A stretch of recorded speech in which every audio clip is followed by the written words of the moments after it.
In today's video, I'll be sharing with you my Sunday routine, which is brown chapati and beans.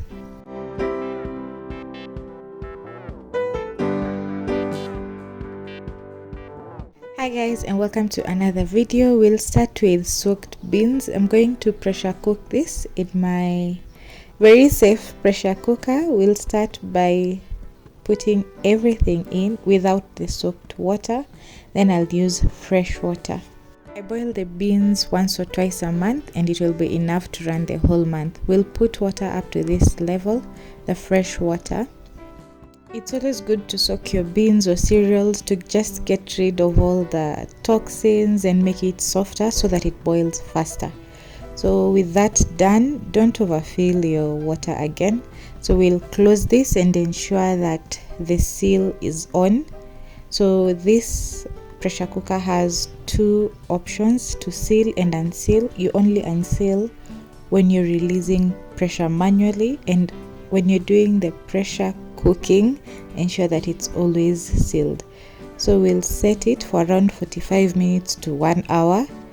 Then it will first build up the pressure as you've seen, then we'll continue boiling.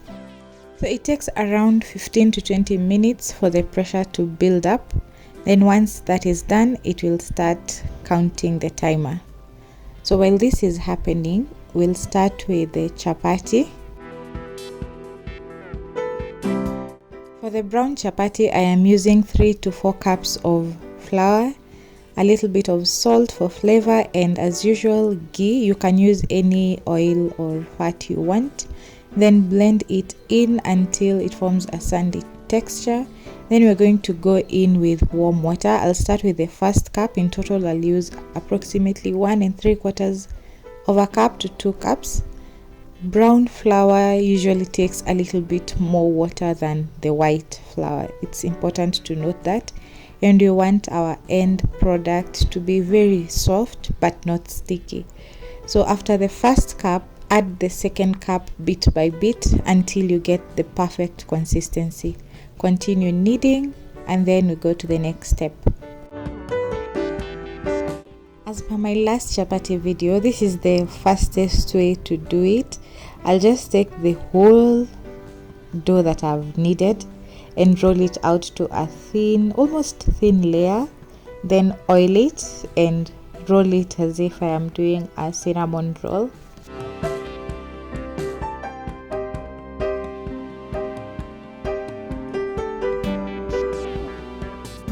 When adding the oil, you just want it to coat it and not overdo the oil so that it's not messy.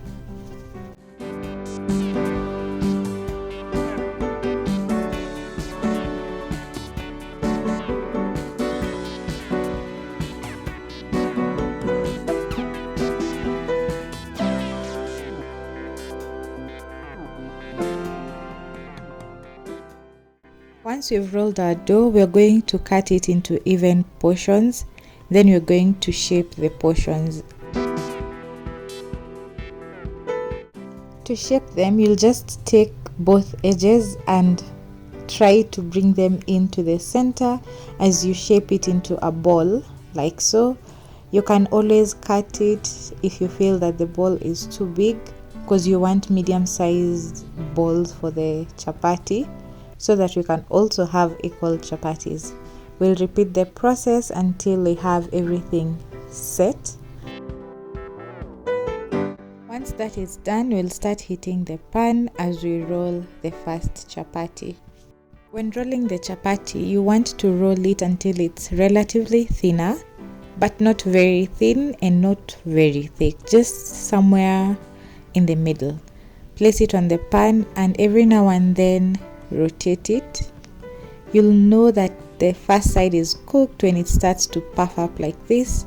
Then you'll flip it up to the next side. You see beautiful patches, and this is just heavenly. I don't know if it's just me, but I always feel weird when my chapatis don't puff up. I always know that I've rolled it a little thicker than it needs to be. Anyway, you'll start oiling it after like 30 seconds of flipping. Then flip it once again once the first layer is properly coated in oil. And once you flip it to the other side that you've coated with oil, the top side needs to also be coated. So this is to mean both sides are coated in oil and cooked after coating.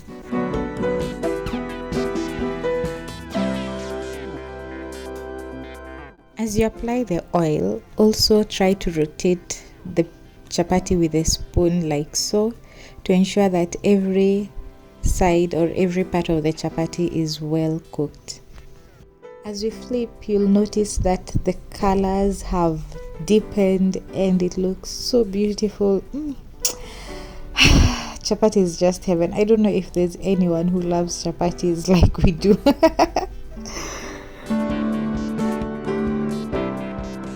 Once you've oiled both sides, you'll now remove it and continue cooking until everything is nice and ready. Meanwhile, our beans are ready and it has started to release the pressure slowly.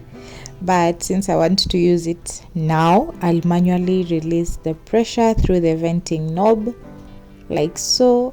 As you can see, you can actually release the pressure manually also.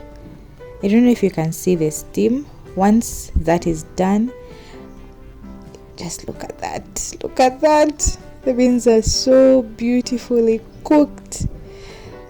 There's nothing that beats homemade beans apart from zile za kibandaski.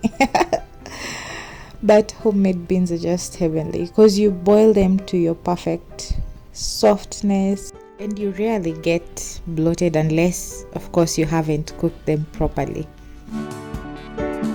We'll go to the next step, which is frying. We'll start with onion and garlic, tomato, coconut cream, cooking oil, salt of course, our boiled beans, and a little bit of turmeric. So that's all we need for this recipe because I am making some homemade coconut beans. We'll start by adding the oil in, and then once they're nice and hot, add in the onion and the garlic. We'll fry the onion and garlic until they're nice and translucent or a little bit golden brown. Then we'll add in the tomatoes.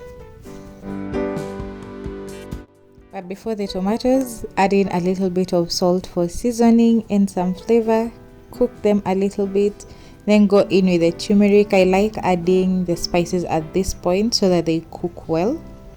By the time I'm adding the main ingredients, the spices have developed the flavor and it's just nice. Spices need to cook, guys. Spices need to cook. So we'll then add our tomatoes because the onions are nice and ready.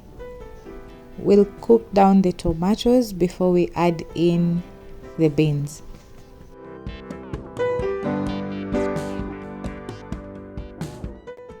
I'll add in half to a quarter tablespoons of tomato paste. This is optional.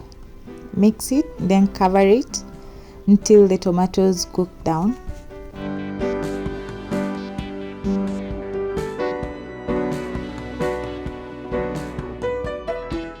The tomatoes are now nice and ready. We'll go in with the beans.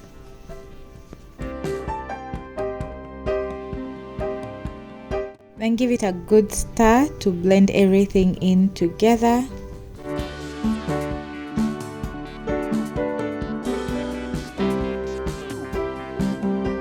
This is where we add in our coconut cream. We'll use the 2 packets and of course rinse the packets with water. We don't want to waste any of the goodness or any of the coconut cream.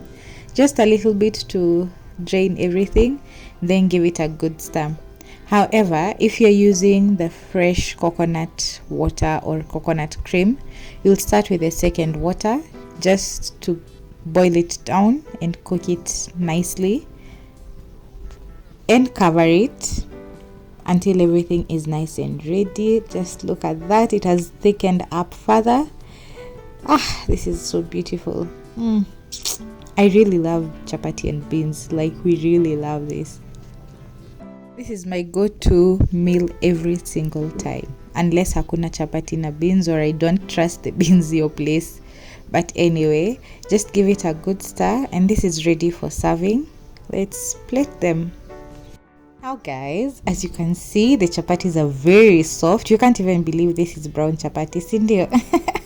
Yeah, I have this magic with brown chapatis. I really love brown chapatis, so I know how to make them soft. You can also hack it if you give this recipe a try. Just look at that. Look at that. Aye, beautiful. Wow, chapati make me go crazy. Yeah. After serving the beans, you can garnish it with the fresh coconut cream if that was what you're using. Other than that, this is it guys. I'll see you guys in the next video. Remember to subscribe, like, and leave a comment down below. Bye, until next time.